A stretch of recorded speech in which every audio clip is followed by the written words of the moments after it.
Hi, everybody. I am going to take a look at the energy around the gas prices and what that's going to look like for this month of March and April and May. What are my guides wanting to tell us about this? Anything they want to share about global news. But I really want to focus on just this specific topic. I have a feeling a lot of people appreciate any kind of insight, whether it's from the practical world or the energy world. So I'm going to relax and take a look, okay?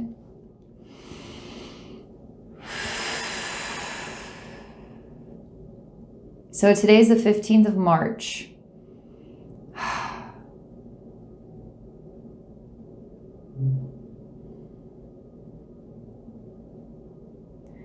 All right, so the first thing that comes to me when I look into this topic, I feel very worn out on the front side of myself, and it kind of creates like a circular tube, so it's impacting my, you could say crown, but it feels really like my third eye, my throat, my heart, my emotional gut, and it does kind of dip into sacral, but it really impacts this emotional gut, heart, throat, third eye.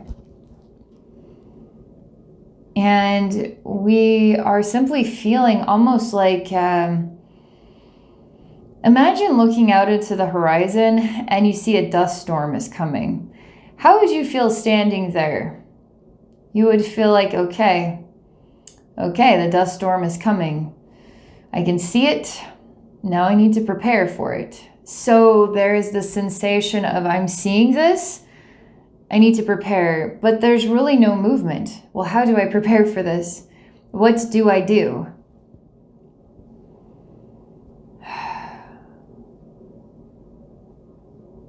I keep getting the sensation that I want to see what is on the back side of the human. Just bear with me, okay? Because I feel like we're constantly looking ahead, but we're not looking behind. And I feel there's something important that we are missing here, an important detail that we aren't seeing. And so I'm going to look at the backside of the human being and see what it tells me.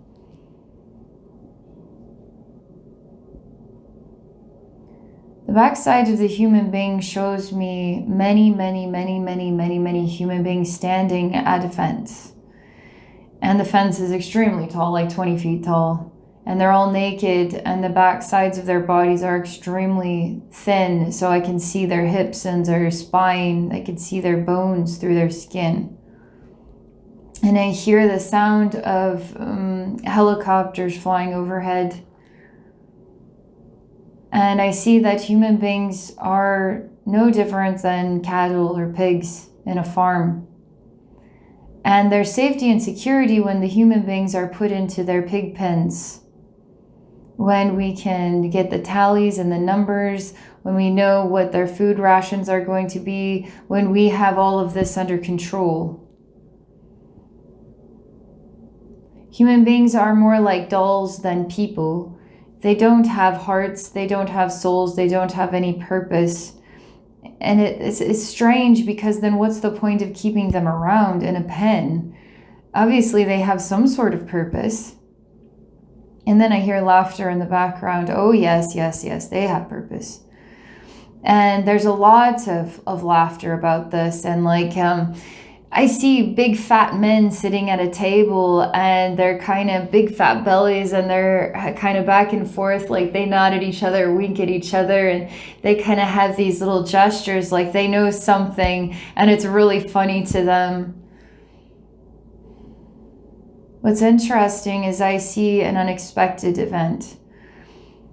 So these men, what they're hinting at is that people always have purpose. Their purpose could be our sex slave, or their purpose could be for experimenting, or their purpose can be forced to, sow the seeds and grow these crops, or whatever, okay? Whatever their assignment is.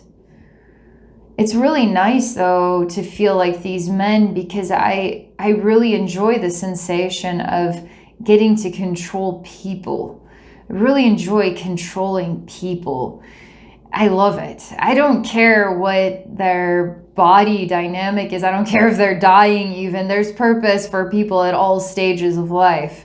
A child or teenager or adult, or it doesn't really go to old age. It's more like it stops at some sort of maybe 40s or 50s. It's almost because it would be very hard to live into old age in this type of environment. I'm going to be honest with you, as these men, I understand why, I understand their nature of joy. But if these men now were in these dilapidated human bodies, how would they feel? And they don't allow themselves to walk in anybody else's shoes but their own. And it comes back to this entitlement. Like, I'm entitled to be a god of the earth and do what I please with these bodies. I can do whatever I want. Otherwise, I wouldn't be in this position. I was the chosen one to be in this position. Obviously, God wants me to do these things, but it doesn't really go into a spiritual conversation. It's more like complete and utter saturated with all of the 7 deadly sins concept. The glutton, the greed, the pride, there's all of these 7 deadly sins are integrated into these fat men that are just having the time of their life. Now, the thing we didn't expect. I see that these humans actually radiate a warmth and a compassion for one another. They aren't choosing to be afraid or resistant of each other, even though they are all naked. And they look into the eyes of one another and they help each other in this pig pen of a human compound. And they are sustained. Their bodies are sustained. Even though they're starving, they can live like this. I see so much light that they radiate and warmth to take care of each other however they can. There's a lot of sadness, but some of these are incredibly bright souls. And I see an incredible light appear, and it's a bluish light. It's oval shape. It's bluish white. And I feel that there is a messenger, an angel, maybe it's an alien being, I have no idea, but it's a very benevolent emanation. And these men really feel strongly that there are rules to the earth, and those rules are going to maintain themselves, and that the expected will be maintained. And the expected is under their control, under their rule of thumb. The expected is what they say goes. So this is an anomaly that doesn't even exist in practical reality. They couldn't have even dreamed of this happening. It would be like suddenly angels appear. It would be as strange as that, okay? In practical reality. But this is just one emanation. And this emanation appears to this group of human beings, but there's a woman that particularly walks towards it. And it's a silent voice. So she seems to know what it's saying without hearing any sound at all. She actually walks directly into it. And the light engulfs her so we can't see her anymore.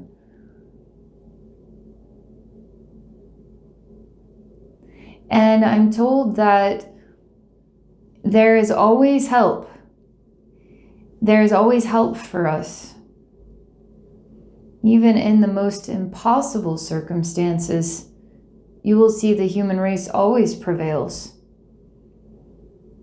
I see these men are so blinded that they can't see that this is going on here. And my guides say, well, what good is that light? What good is that interaction? How is it going to set them free?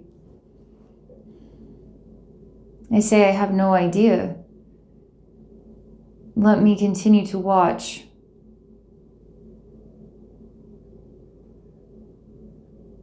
She's different. I don't know how to understand what makes her different now. because she's not smiling anymore. She's serious. And it's almost like she's given these prompts. Do this.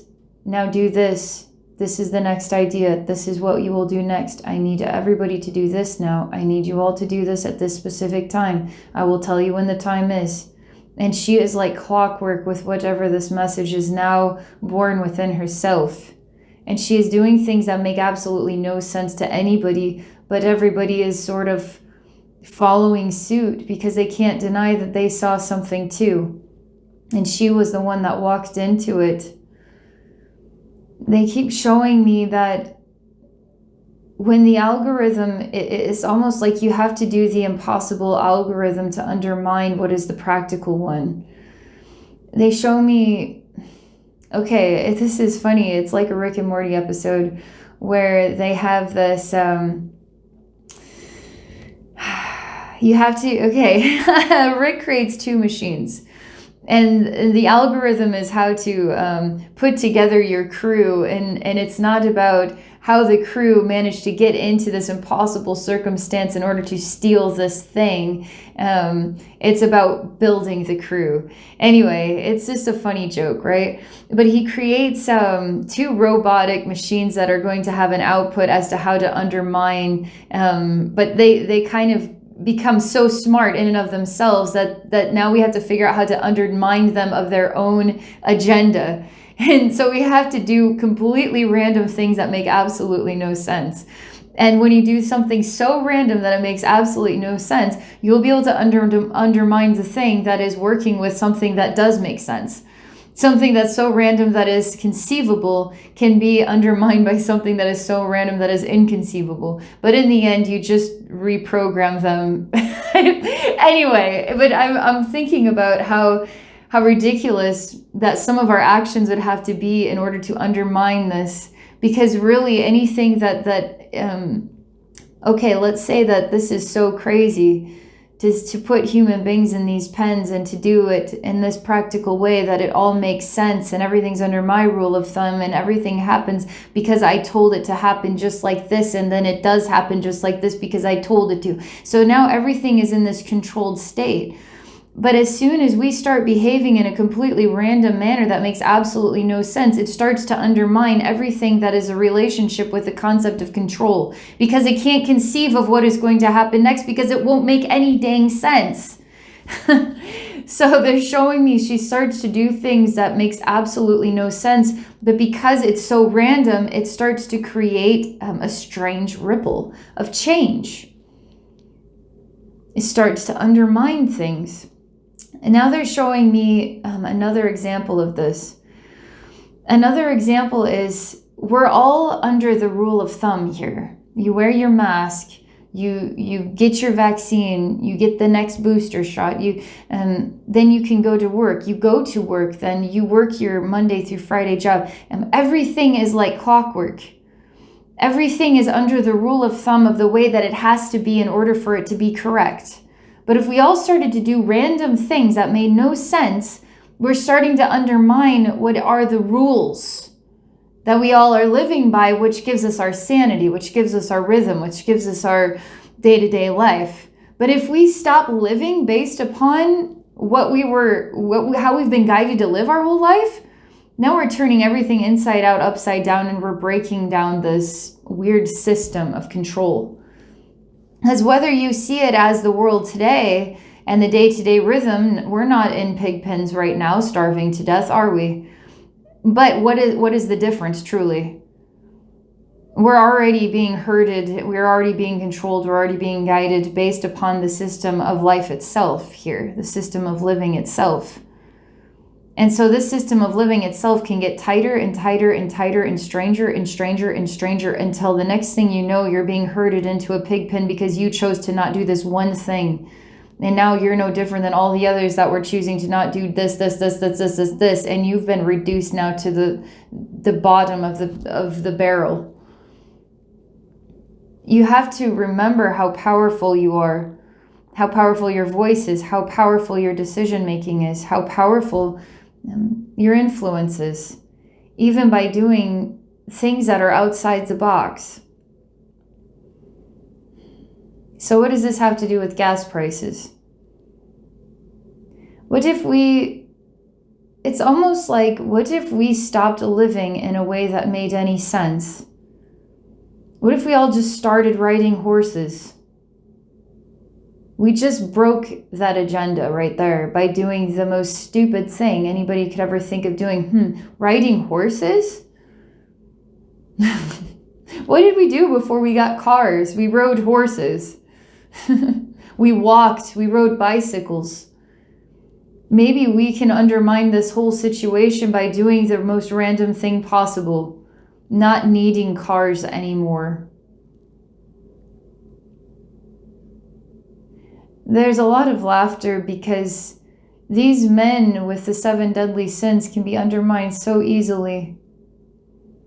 But we would see this as not easy at all, as so hard, and these corrupt few that tell us all what to do, and then we do it, and then we cry in our little corner because we did what they told us to.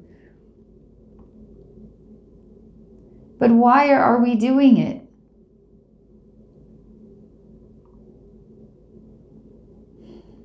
They're saying we all have an opportunity here to really learn something beautiful. And yes, this can be hard, because it may be the breakdown of what we thought was a good life that could have stayed, could have improved, could have made even more sense, that maybe we were evolving with this structure into a much better one. But no, we have to go through all this ridiculous hardship and watch everything fall apart around us, and to feel just completely broken and lost as to what to do as we're struggling now to survive. And they shake their heads and they say, what are you talking about? You have each other.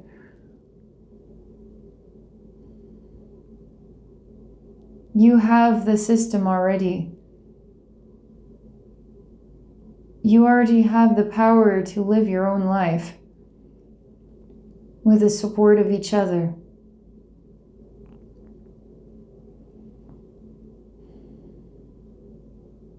So I go back to the scene with the humans that are skinny. What's on the back side is this message. The strange blue light and the inspiration to do things that were completely random and didn't make any sense actually makes the most amount of sense. All right, gas prices go up. I'm going to ride a horse now.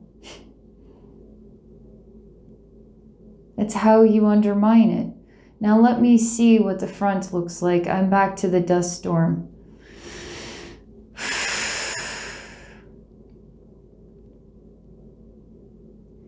And this message from the backside, it's not conceivable.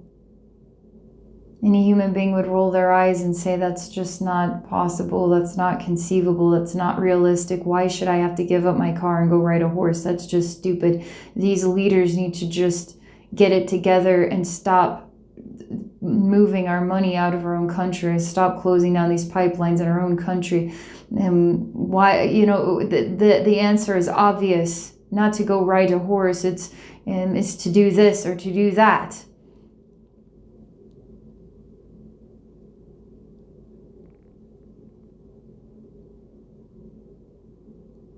And I see the dust storm is getting closer and nobody's moving. Nobody's doing anything. Nobody is taking it upon themselves to do what the government is refusing to do for us. We can do it for each other. We can take matters into our own hands with love and help out the government. We could open these pipelines. If that's the solution that we have agreed is the most important thing we can do, is to open these pipelines, then we can do it.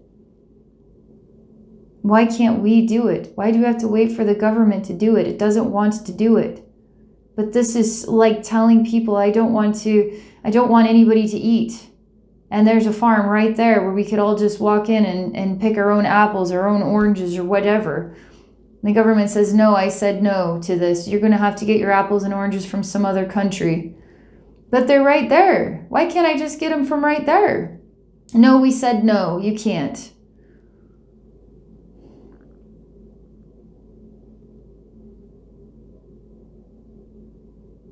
Now my guides show me that no matter what decision we make as a human race, that any choice and anything that comes next is going to be a gift.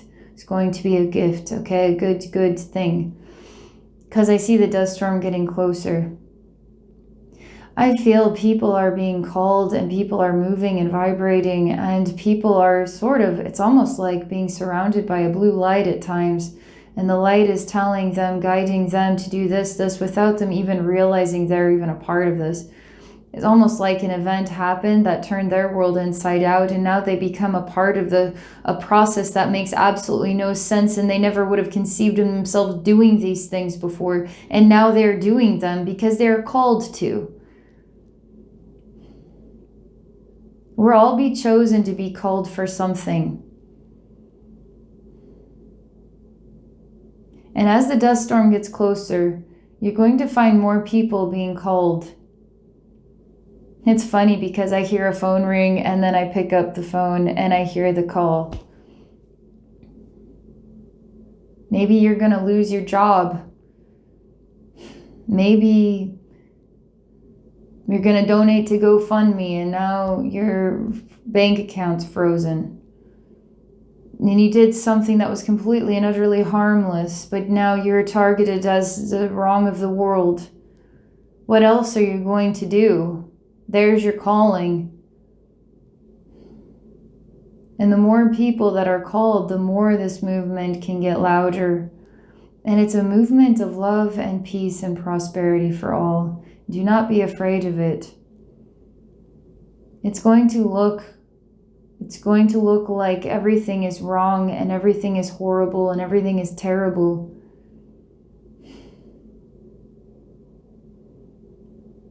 When you could always just ride a horse. There's always a solution. And we start to become that solution. And all of this is opportunity for us now to pick up the phone when it rings and answer the call.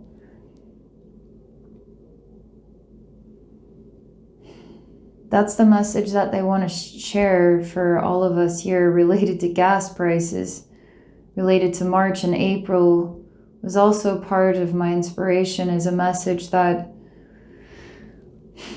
we could reflect on and think about.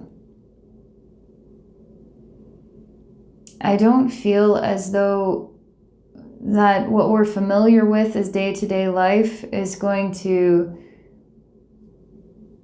be, it feels to me like things are going to get a little more concerning day by day, okay? Because when things start to get alarming, that's when we do things that we would never have done before. We start to be inconceivable people because this or that happened and we had no choice but to become that which we never thought we would ever be. In all of my being, I keep feeling that the answer is always with love. A collective movement where we help each other, where we work together in love. And we don't need the paperwork. We don't need the rules. The rules are our pig pen. We need each other more than anything else.